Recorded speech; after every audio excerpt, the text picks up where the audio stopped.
My name is Christine Hoy, and I'm chair of the garden committee here in San Diego. And I want to welcome you tonight to this talk. I thought that this would be most appropriate since it's hot out, that we talk about desert plants. And so that's in the comfort of our own homes rather than at somebody's home garden where it's hot and humid. Before we get started, I just wanted to mention that in September, we will be planting a huge section of Bird Park, which is our native garden in part of Balboa Park. And we will be doing a one-day workshop to plant 2 plots to get half of the garden planted, and it will be fabulous.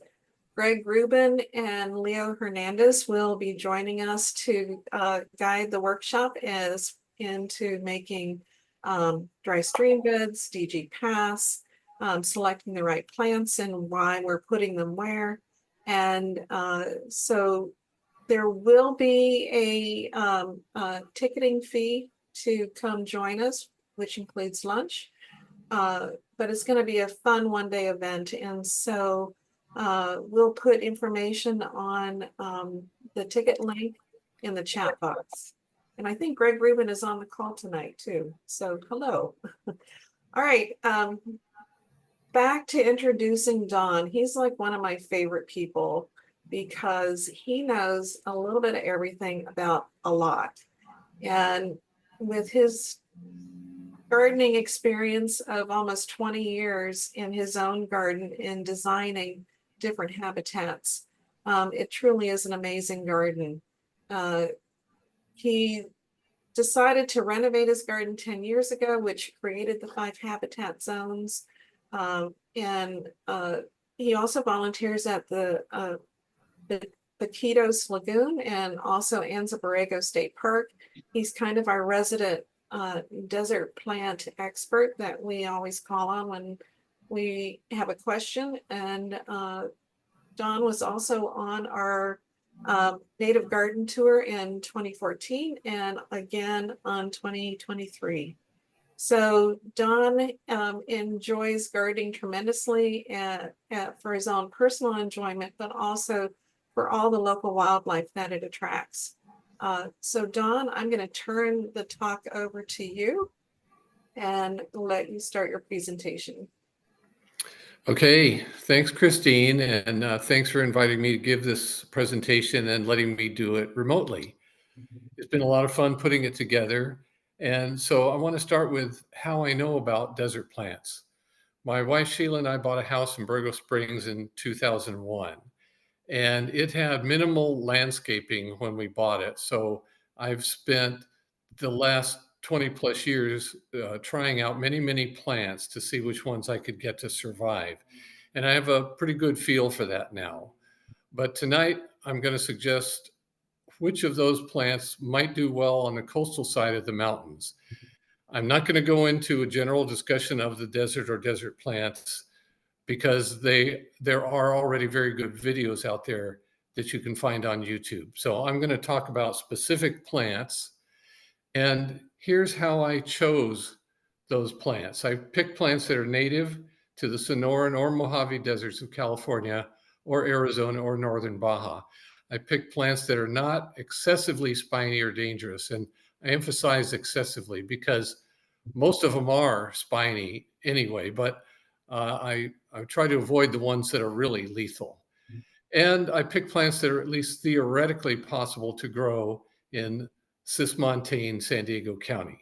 That means the coastal side of the mountains.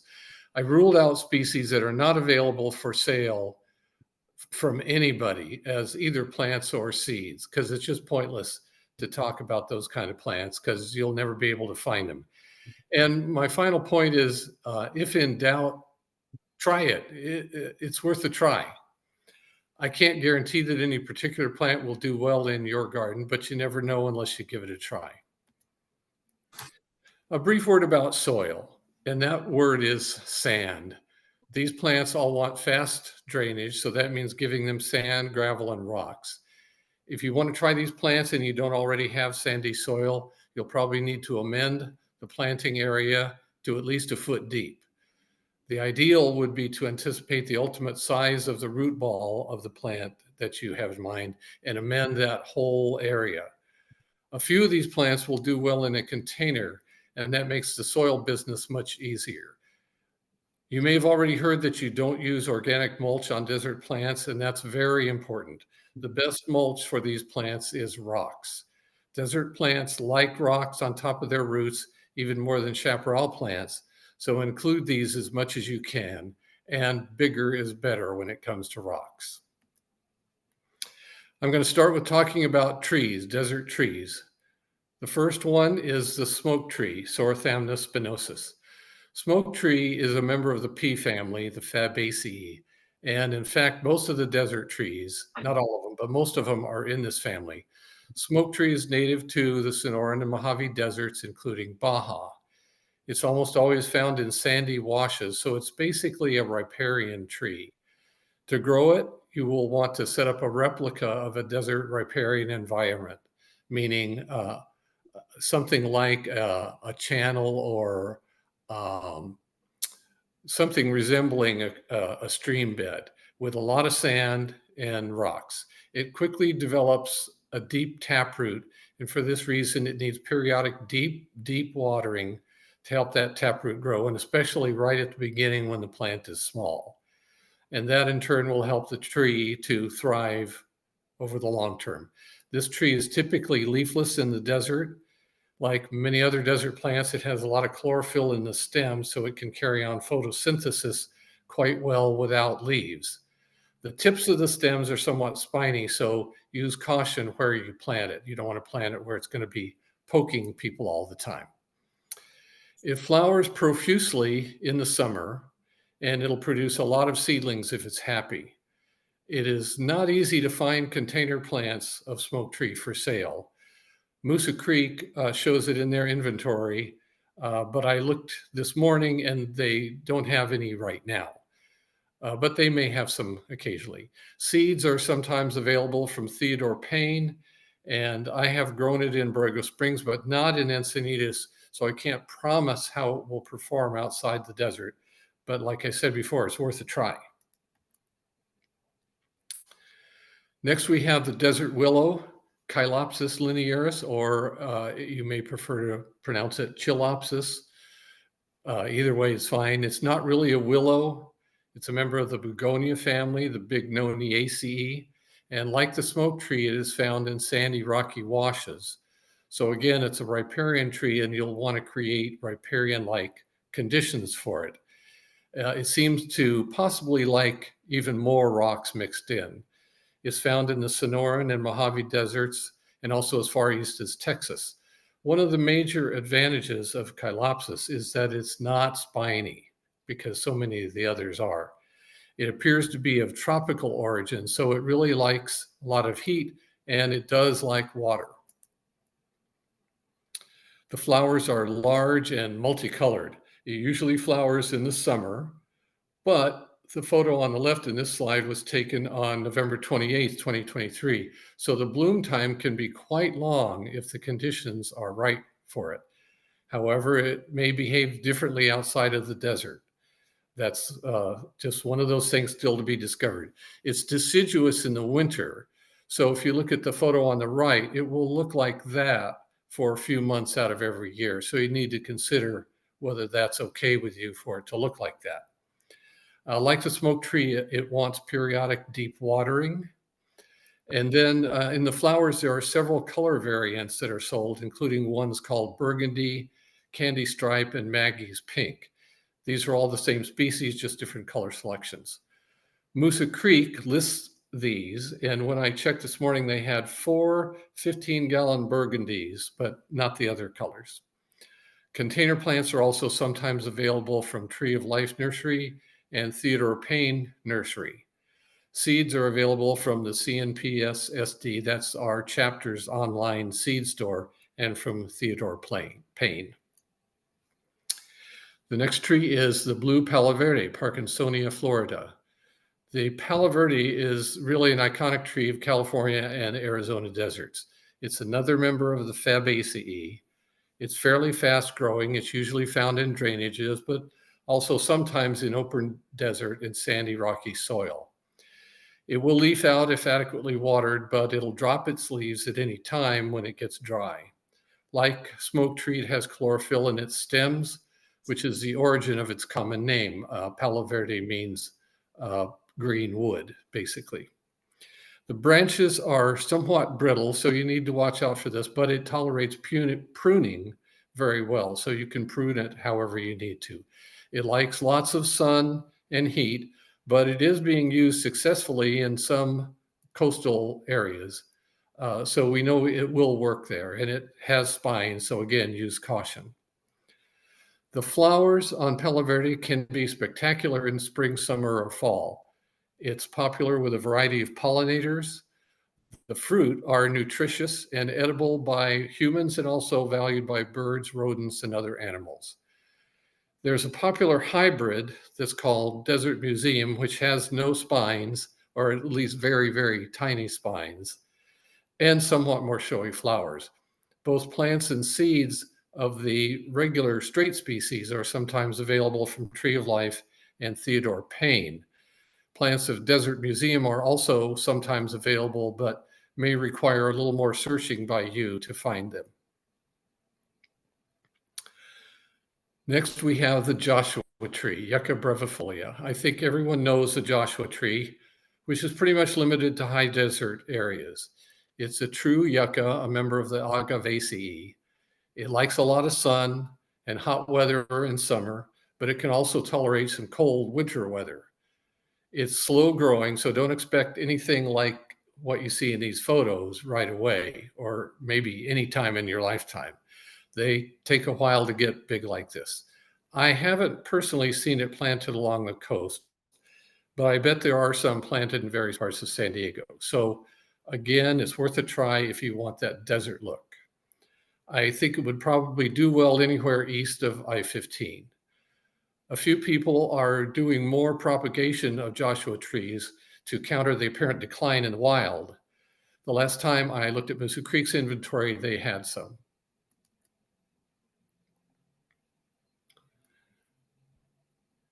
Next and last is the desert ironwood. This tree violates my criteria for selection, but I like it so much that I couldn't leave it out. It's another member of the Fabaceae found in California, Arizona, and Baja. The flowers are very nice, but it blooms in the summer, like so many other things, when few people see it. This photo of the flowers is the only photo that isn't mine because I just don't have a photo of it in flower. I'm not out there when it flowers. It's also quite spiny, but despite that, it's a popular garden and street tree in Arizona. You would see a lot of them in Phoenix and Tucson neighborhoods. You will most likely never see it for sale around here. I don't know, honestly, if it will grow on the coastal side of the mountains, but I would love to see someone try it. Okay, that's it for the trees. Now, shrubs. We have quite a few really great, useful shrubs from the desert, starting with the ocotillo, Fuchsia splendens. Ocotillo is another one that I think everybody knows. It's a very widespread species in the US and Mexico with several subspecies. It is slow growing and long lived.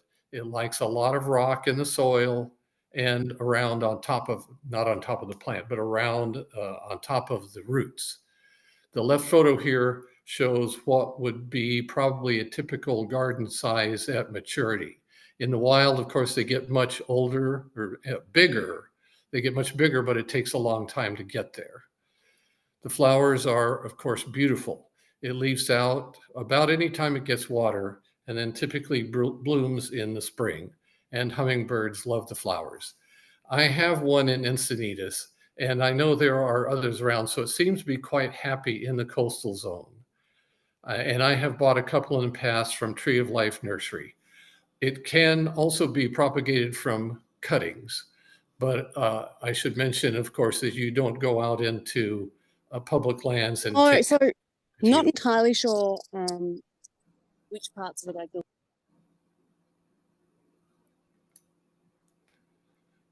Okay, the next shrub we have is the bladder pod, Cleomella arborea. This member of the caper family has gone through some name changes that can sometimes be very confusing or frustrating. In the past, it has been placed in the genus Isomerus at one time and Paratoma at another time. So you might find it labeled either way in some nurseries or botanic gardens, but it's still good old bladder pod. It's found on both sides of the mountains, so it's very adaptable. It works well with both chaparral plants and desert species, so it can be kind of a bridge plant that way if you have both chaparral and desert plants in your garden. Once established, it's very tolerant of heat and drought. Plants are fairly easily grown from seeds, which are available from our chapter's online seed store. And plants are sometimes available from Native West, Tree of Life, Moosa Creek, or Neal's Nursery. So that is bladder pod. Next, we have another one of my favorites. I have a lot of favorites here, and that is elephant tree. Although it has tree in the name, and it's Bursera microphila. Oh, and I misspelled microphila on the slide. Anyway, it has tree in the name, but it's more of a shrub in our region. There are several species that are called elephant tree in Mexico, but only this one north of the border. And Anza-Borrego is the northern limit of the species. The reason is that these are cold sensitive plants. So the most important thing about growing elephant tree is to protect it from freezing weather. Another tip is that they love big rocks around them if they are planted in the ground. The photo here shows a mature one in a typical habitat in the wild in Anza-Borrego with really big rocks around it. That's what they seem to like. Fortunately, elephant tree also does very well in containers for several reasons, and there are advantages for this. One is that they can be moved into shelter during cold weather, and their size can be managed. They are slow growing and seem to be fine with having their roots constrained by a container, which allows them to stay in the same container for many years. One of the pleasures of this plant is the fragrance of the foliage. It's really wonderful. It will drop its leaves quickly when it dries out, so watering it weekly, especially in a container, will keep it green. The flowers are pretty inconspicuous, but the fruit are somewhat attractive. The downside is that the elephant tree is not easy to find. The best way to propagate it is by taking a cutting, which usually works quite well. The plant on the right in that little Mexican-style container was from a cutting. And it can also be started from seeds, but I don't have any experience with that. And it seems to be available from some online vendors, so you might try that. Again, regarding cuttings, you don't go out into public land and take cuttings of wild plants. You need to see somebody that has one and ask them politely if they can give you a cutting. All right, moving on now to creosote bush, Laria tridentata. Creosote bush is the ultimate desert plant, but seldom used in gardens, especially on the coastal side of the mountains. There is so much creosote bush in the desert that nobody bothers actually trying to grow it. It's just all over the place. It's a wide-ranging plant in the southwestern US and much of Mexico. It's extremely drought tolerant and almost never goes dormant. It's a member of the caltrop family, and it has very interesting fragrant foliage and nice flowers in the spring. You may have heard that individual plants can live a very long time, forming clonal rings that are up to 11,000 years old. And it's reported to have a number of medicinal uses, which you can research on your own if you're interested in that. I have not tried growing this near the coast, but again, it's worth a try. And it's sometimes available as plants or seeds from Theodore Payne Nursery. Our next shrub, jojoba, Simonsia chinensis, is another species that you're probably familiar with, and it's found on both sides of the mountains. So it mixes well with both chaparral and desert plants. It's extremely drought tolerant and evergreen. The flowers are generally inconspicuous. They're small and kind of cream colored, but they're heavily used by bees, and the fruit are quite interesting. Male and female flowers are found on separate plants. So if you want to get the fruit, if you want to plant this and have it produce fruit, you need to have at least one male and one female. It tolerates pruning and shearing quite well, so you can shape it as desired. And it's usually available as plants from Native West, Tree of Life, Moosa Creek, Neal's Nursery, and Theodore Payne. Now we have Indian Mallow, Abutilon palmeri. This, again, is one of my all-time favorites, a member of the mallow family. It's very drought tolerant and evergreen. It has great flowers, velvety evergreen leaves. It does quite well on the coast. I do have that in my garden in Encinitas. And it's loved by bumblebees. The photo on the right in this slide is a Sonoran bumblebee in my garden in Encinitas. It produces lots of seedlings after establishment. At least it has in my garden. It's been reseeding itself all over the place.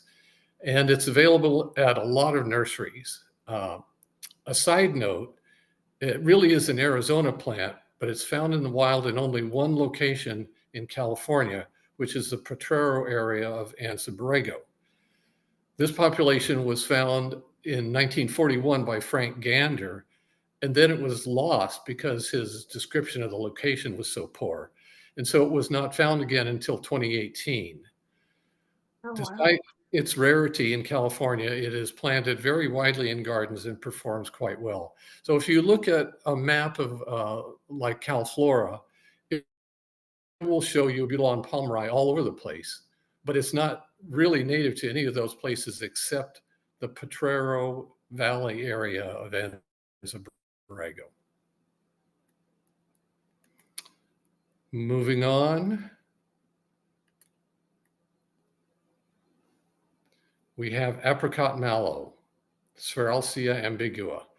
This is another member. Did I advance twice? I didn't mean to do that. Let's back up. Sorry.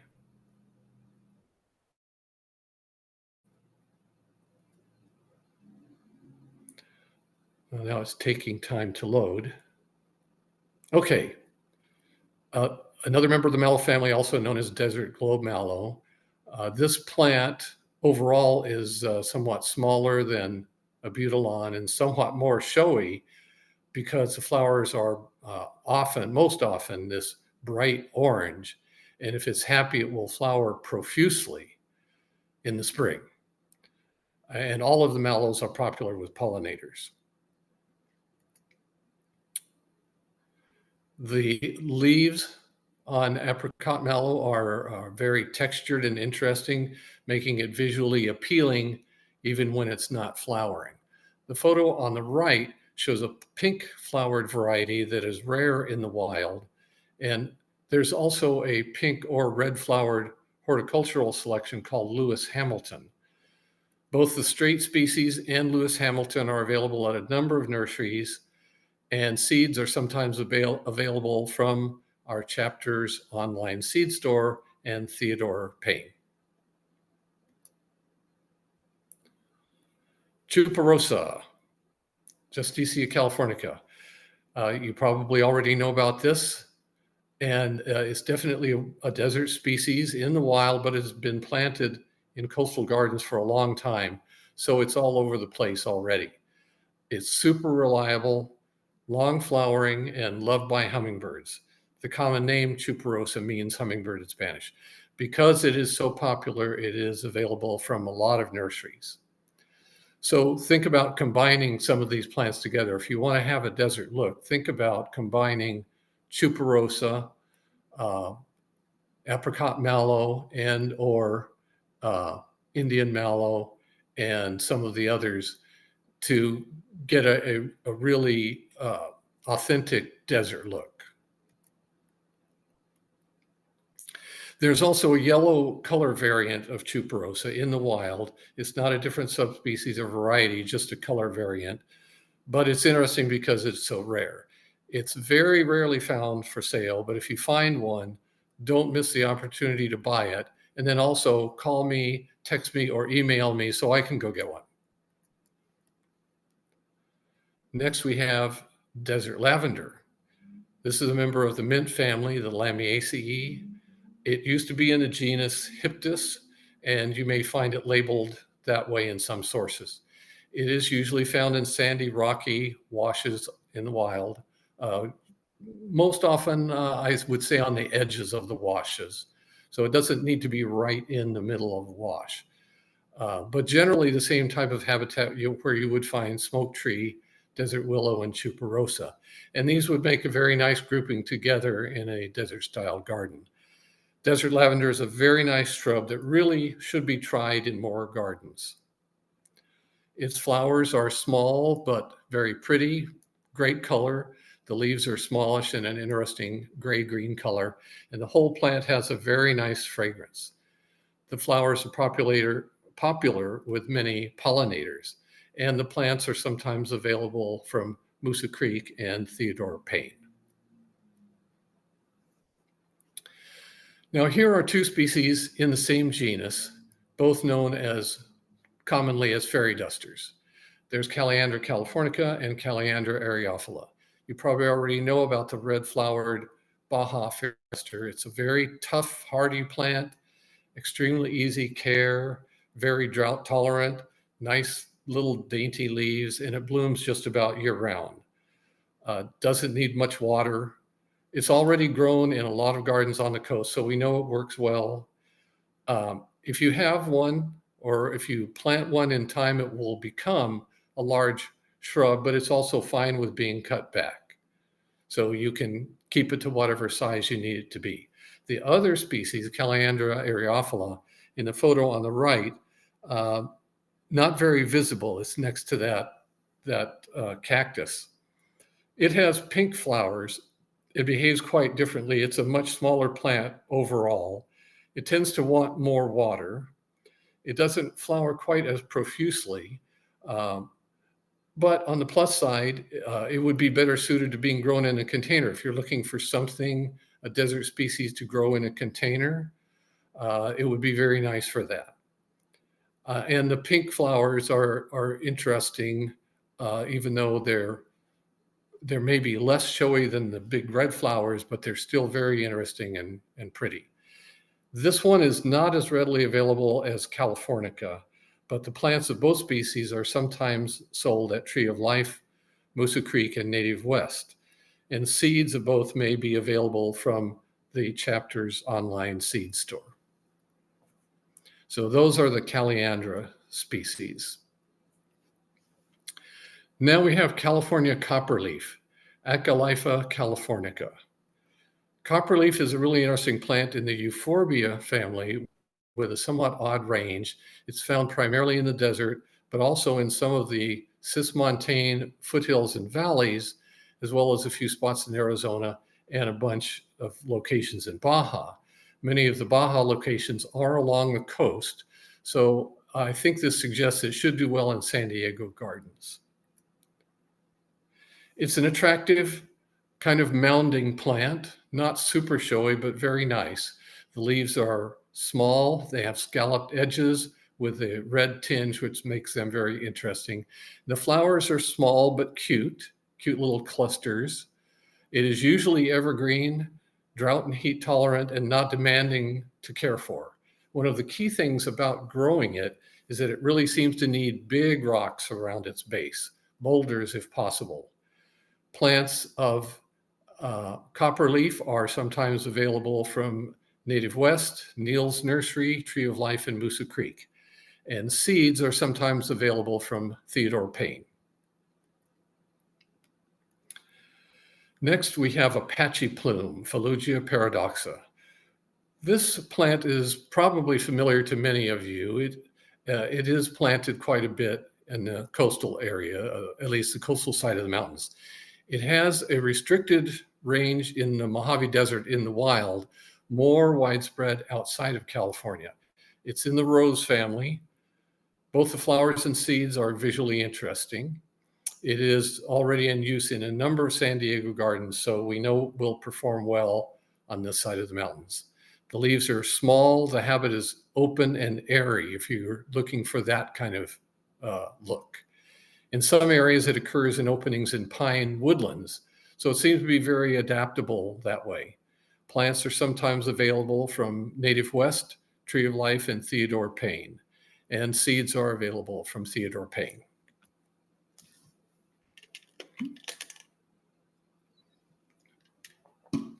The last shrub I'm going to talk about is Nolina perryi, Perry's Nolina, a member of the Ruskaceae family, which is, I guess, an odd family, or at least I don't know that much about it, but it includes just a handful of species in California. This looks very much like a yucca, but it is not closely related. It's not in the Agavaceae. As a garden plant, it has certain advantages over our two most common yucca species. First, the leaf tips are not as sharp as those on Yucca shadigera. If you're familiar with Yucca shadigera, those leaf tips can really give you a bad poke sometimes. And you may already be aware that Yucca whipplei dies after blooming. Nolina does not, so it can bloom every year and be very long-lived. In age, Nolina develops a trunk on it, which can be attractive in its own way. Nolina perryi is sometimes available from Theodore Payne Nursery, and the last time I looked at Moosa Creek, they had some in stock. Neal's Nursery also has them from time to time. Theodore Payne has seeds. And as an aside, there's another Nolina in our county that you may have heard of, Nolina bigelovii, but it is available, as far as I can tell, from only one nursery in Ventura County. So you can either go to Ventura County and try to find that one, or forget about that one and plant perryi. Okay, so that ends the shrubs, except for the cacti. In my opinion, there are only two cactus species that merit talking about here. That is for use on the coastal side of the mountains. The first one is the humble beavertail cactus. I call it humble because when it's not flowering, it can be a really unlovely plant. However, when it's blooming in spring, it can be one of the most beautiful sights in the desert. I personally haven't seen it used on the coastal side of the mountains, but it must be okay because plants are being sold by Native West, Moosa Creek, Tree of Life, Neal's Nursery, and Theodore Payne. So somebody must be buying them, and I hope they're surviving. And again, give it a try. Now, I'm sure everybody knows the fishhook cactus, but you might not recognize the new generic name, Kokomia or Kochimia, whichever way you want to say it, the peninsular fishhook cactus. As we all know, it is supposed to be mammillaria. It always has been mammillaria, at least in my knowledge, but some diabolical taxonomist has decided to reclassify it as Kokomia, which previously, I believe, only applied to some species in Baja. So now this is being grouped with those species. So let's ignore that for now. The point is, this cactus is a strictly Sonoran species that is found all the way down the Baja Peninsula. It's found on both sides of the mountains in the wild, and it's exactly the same species in all parts of San Diego County, wherever you find it. It works well in either a container or in the ground, and I have grown it both ways, but I like having it in a container because it is a small cactus, and thus it can be more easily seen in a container. It's pretty widely available, so you should have no trouble finding it. And I should mention that there is one more mammillaria species that you might hear about. It's Mammillaria tetrancystra, but that is virtually impossible to find, to buy. So I'm not going to say any more about that. So stick with Dioica. Now we're going to move on to some of the most beautiful plants of the desert, the herbaceous perennials and annuals, of which there are many. And some of the most beautiful and interesting ones are not available anywhere. So as much as I'd like to talk about them, they don't fit my criteria. So the following are some of the species that you can find for sale, most often as seeds. So let's get started with these. There's the desert marigold, Bailea multiradiata. This desert marigold is not found in the wild in San Diego County, even though you might see it there, but it's been planted. But it's widespread in the wild in the Mojave area of California and Arizona and Nevada. It's a fairly short-lived perennial, but it normally reseeds itself pretty well. The pale green foliage is attractive. The flowers are attractive to many pollinators, and it works well in a container. Plants of desert marigold are sometimes available from Neil's Nursery in Encinitas, and seeds are available from the chapter's online seed store. I hope everybody knows how to find the chapter's online seed store, because most of the things that we're talking about, you can find seeds for them there. We have chia. This is very well known because of its edible seeds and lovely little flowers. It's an annual that occurs over a wide area of California's coast and desert. So it's not strictly a desert species. It's great for filling in spaces between larger plants, and it can also do great in a container, either alone or mixed with other plants. And seeds are available from just about every place that sells seeds. Next, we have whispering bells, Eminently penduliflora. It's a really gorgeous little annual in the Hydrophalaceae family. It's found over a large part of California, but it is usually, at least in my mind, associated with the desert in our region.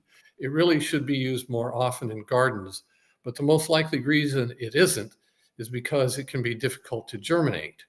Outside of the desert, it is typically a fire follower. So you'll probably need to use one of those fire follower type protocols to get it to germinate in your coastal garden.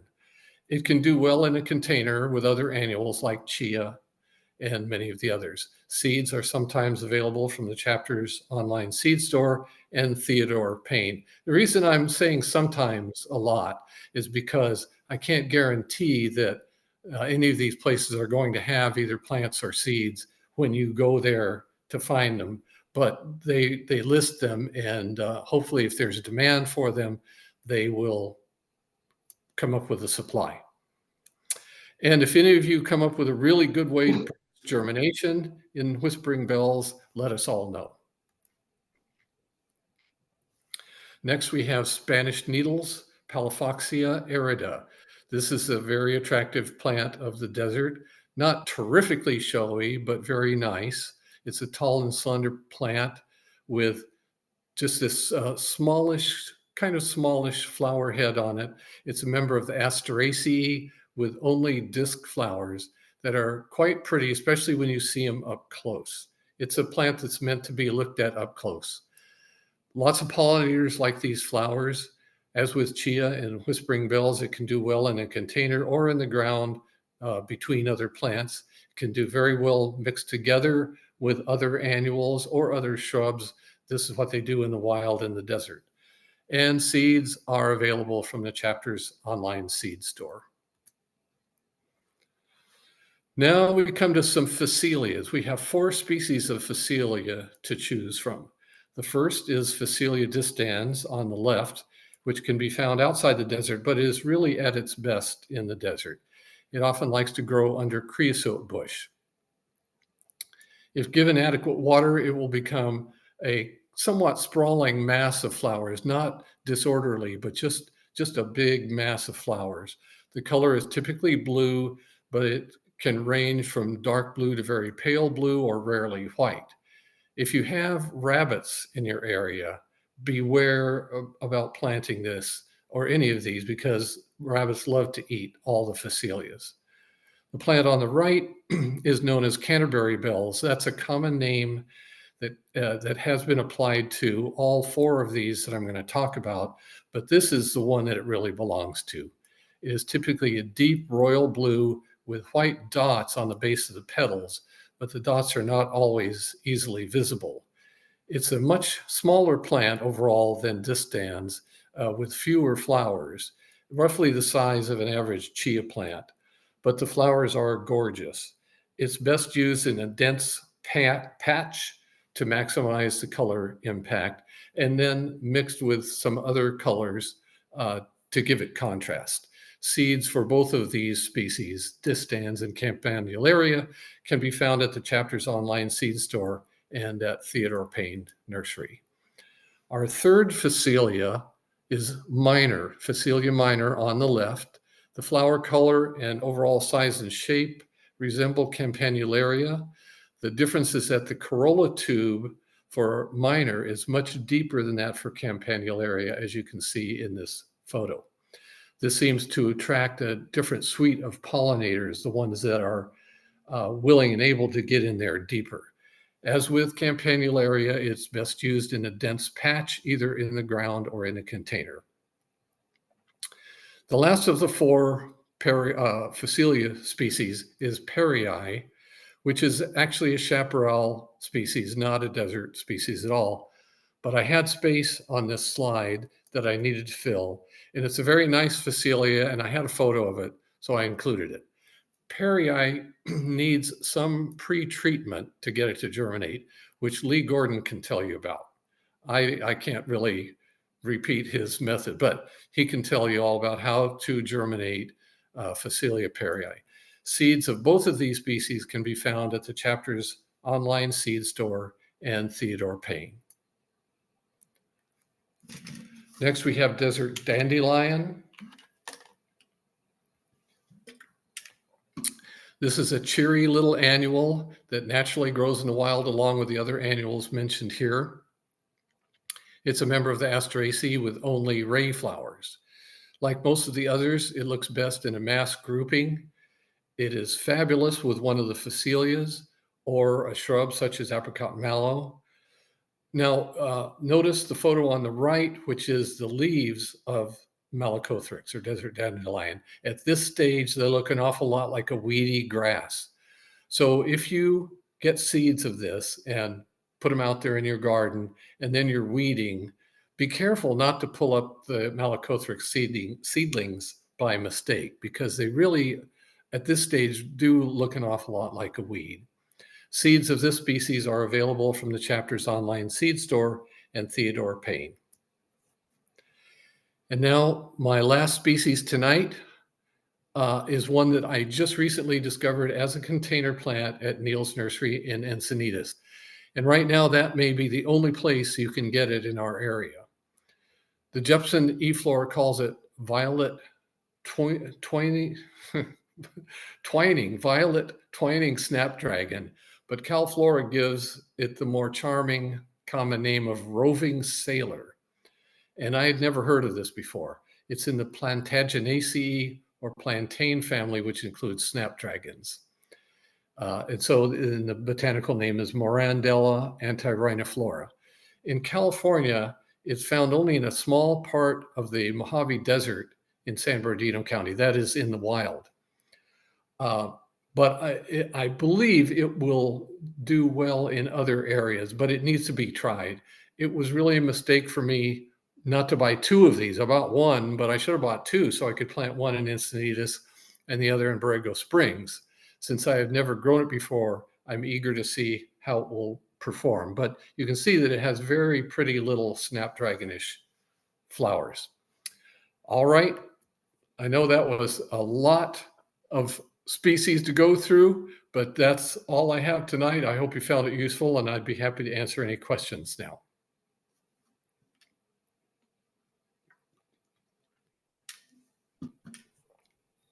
Thank you, Don.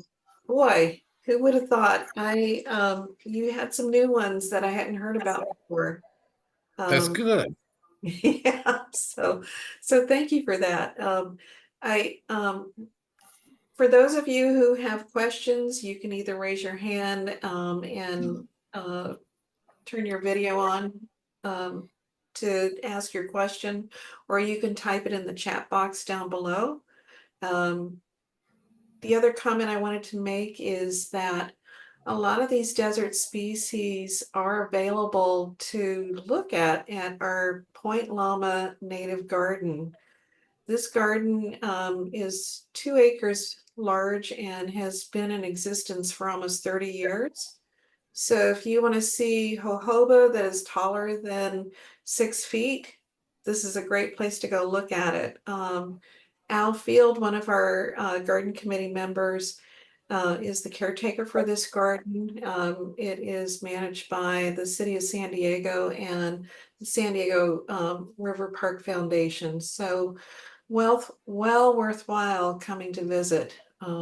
And we do collect seed from this garden for our seed store. So anyone have any questions for Dawn?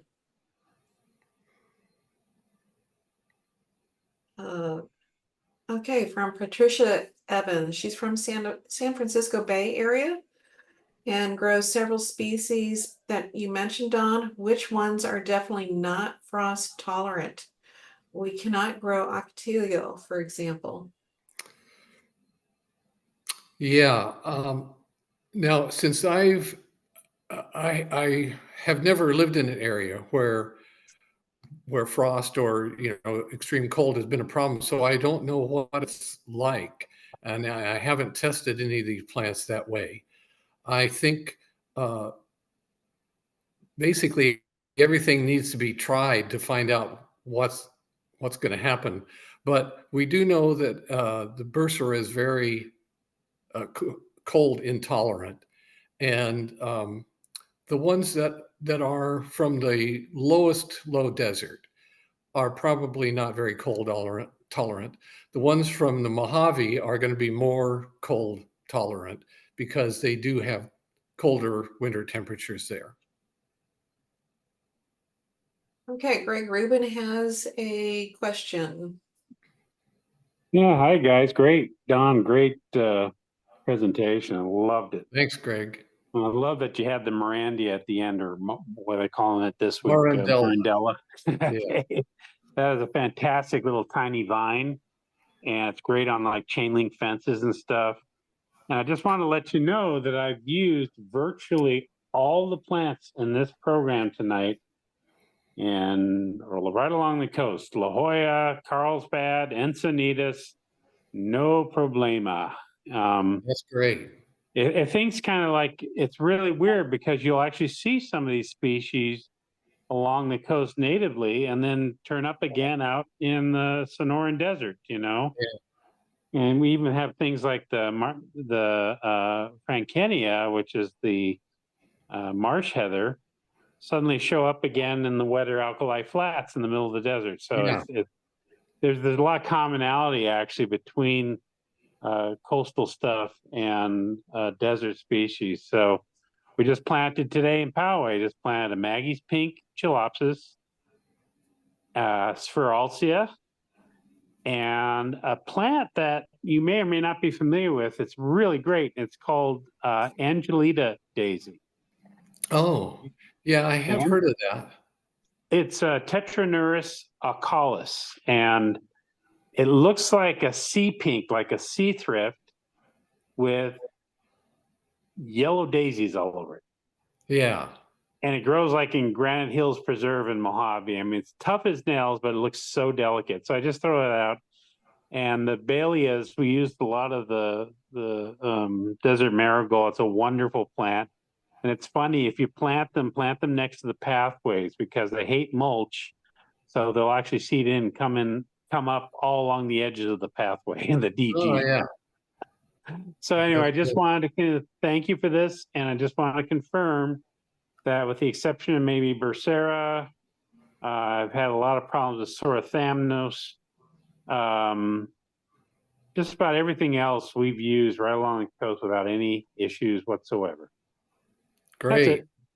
Greg, what do you think about the Bay Area question? Are there some that you would just not bother trying in the Bay Area?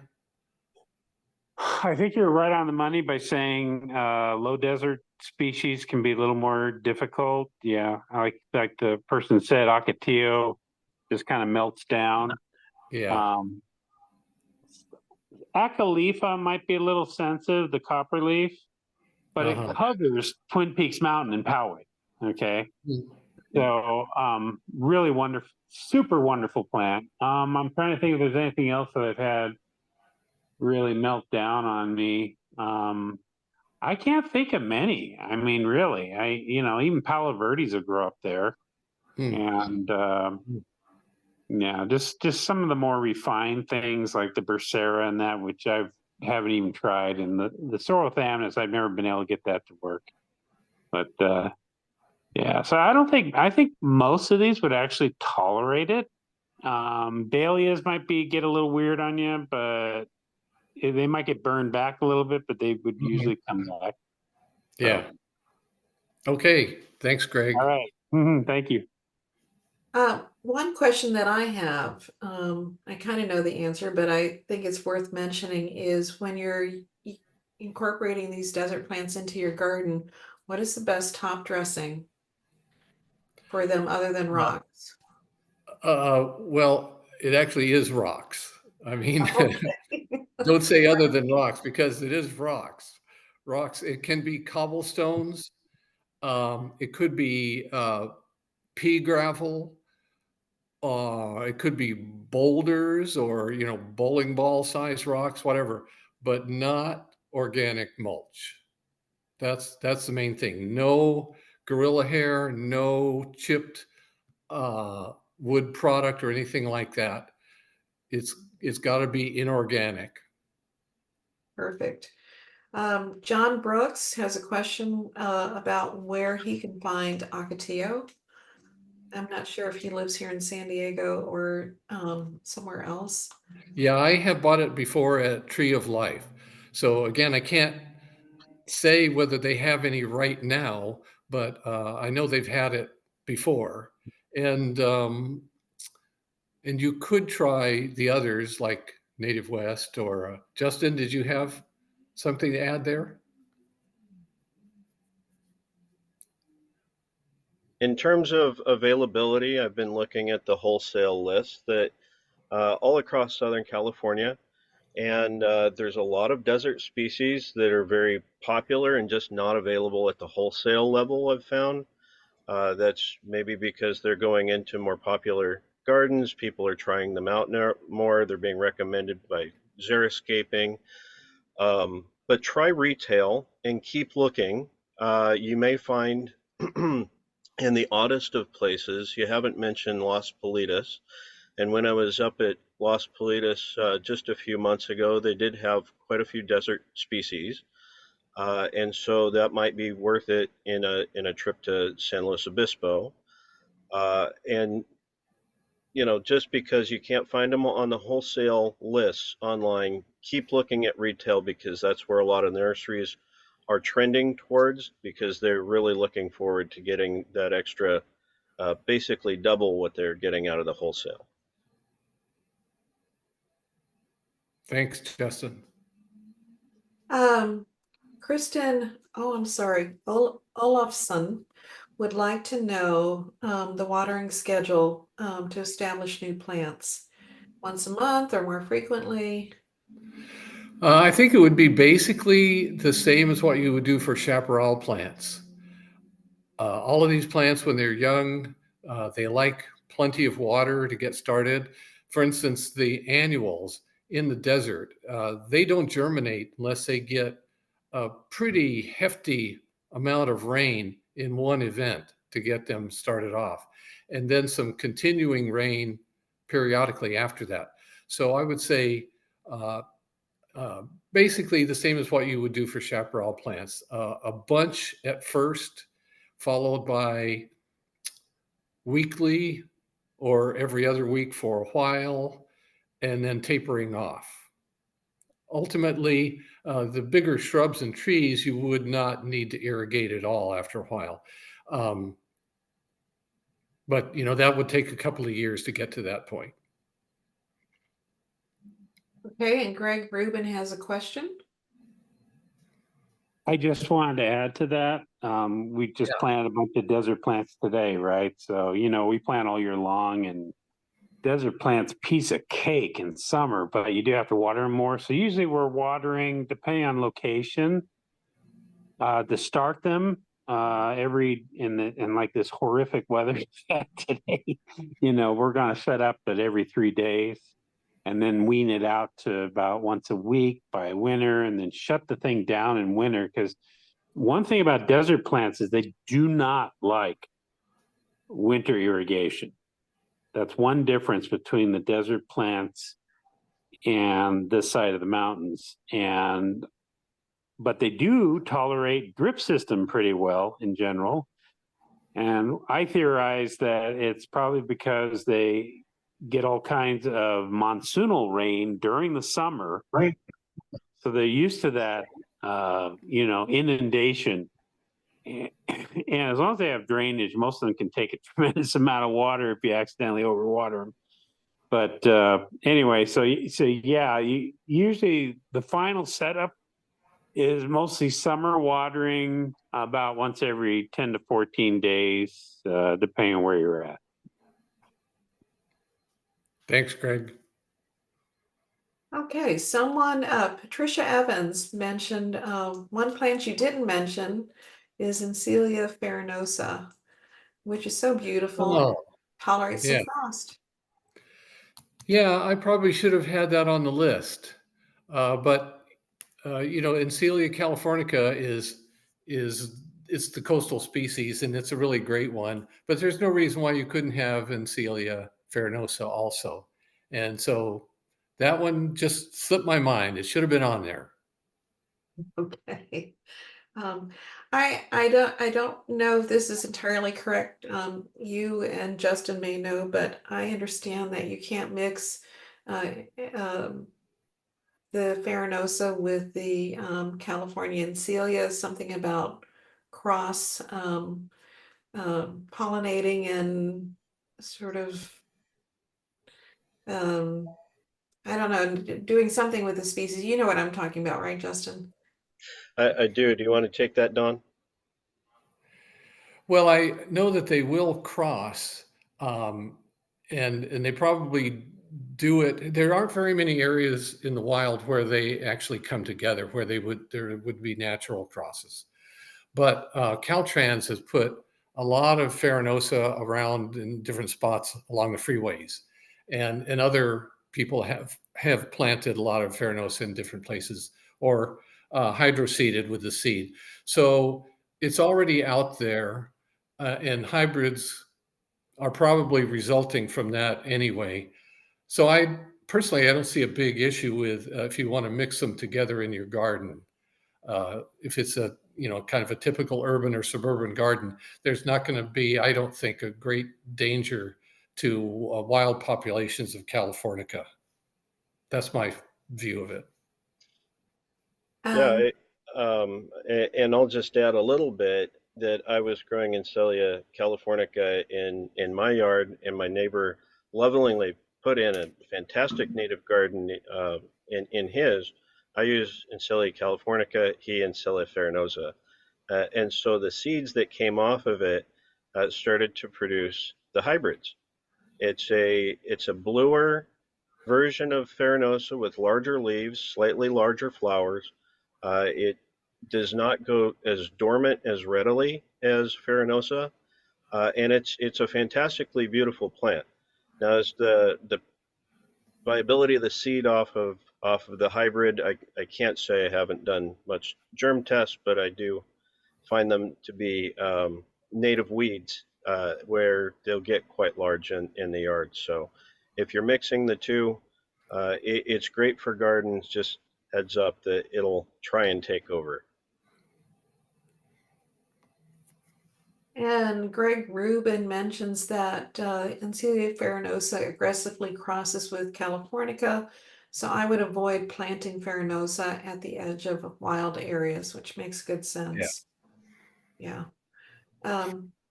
Susan Lewitt had a question. She asked, do any of the plants that you mentioned other than chia seeds have edible parts? Palo Verde is edible, and I didn't talk about at all about some of the other members of the Fabaceae that most of them have edible seeds. And what's the one I can't think of now, that the most popular one that native people ate? Mesquite. Mesquite pods are presumably the best tasting, I guess. But but a lot of those in that general group do have edible seeds and are pretty good. Some others, let's see. I can't think of any others offhand, but there are a number of good books and online resources about edible and medicinal uses of most of these plants. And so that's something that you can look up, and there's a lot of good information available about that. We have a question from Patricia Evans about she lives in the Bay Area and would love to grow Palo Verde, but uncertain about its origin. Well, Greg just said that he thinks Palo Verde would do okay in the Bay Area. Oh, And correct. so I don't have any personal experience with it, but again, my philosophy is give it a try. I know people don't want to waste money on plants, and they don't want to put a lot of effort into growing something and then have it die. But really, the only way, my philosophy is all gardening is an experiment. So you've got to just try some things and see what happens. But also, you can look around. You can look at talk to people from Bay Area native plant chapters of the CNPS, and ask who has planted Palo Verde and what was your experience with it. So that's a good way to find out before you put the money into the plant. Greg Rubin mentioned something. I think he means bladder pod flowers are edible. Oh, right. That's right. Yeah. Bladder pod flowers are edible. I would stay away from the seeds. I don't know about them, but the flowers are edible. And I've heard that they were very popular with the Native American people. Well, I know you can eat the seeds, but you have to boil them for a long time. Okay. It's pretty stinky. Yeah. It is kind of a stinky plant. Yeah. Yeah. And Greg mentioned that he just remembered that albuterol will melt down in frost. Yeah. Yeah. That So, makes sense to me. purple. Yeah. Yeah. Okay. All right. Any other questions? No. Oh, yeah. I see Sheila Kirsch's question. And Oops. I think a lot of these trees would potentially make good street trees in San Diego. So, I'm not specifically addressing that here, but I think that's something that does need to be looked into. Mhm. Yeah, I'll make a comment that in working with the street tree list and some of the urban forestry council, that uh, Calopsis and the Palo Verdes are recommended for street trees, and then the Desert Museum, especially because it doesn't have any of the thorns, and that's important for an urban environment. A lot of these do have thorns or very thorny type tips for the stems. And then I want to mention, since I'm growing desert willow west of the 15, that if you can find the trees in 5-gallon or above, it may be worth it because it's taken a good 6 years now. It started blooming at 4 years, but it's not much taller than me, and I'm just shy of 6 feet. So they are slow growers. All right. Susan Lewitt mentioned she has a coast live oak in her curbside, and it's really happy, 9 feet tall and 8 years old. I don't know how wide your health strip is, Susan, but that's impressive. One other thing I wanted to mention that's new for San Diego is the Natural History Museum at Balboa Park has just opened their native garden that surrounds the circumference of the museum. And they've divided their garden up into different habitats. They definitely have a desert section, so that's worthwhile going to visit. and to also support the museum. So we were, Lucy Warren and I were their consultation experts when they were getting ready to do the final walk around. And of course they were overwatering, and so we had to help them out with that a little bit, but it is a wonderful garden, so worthwhile coming over to visit.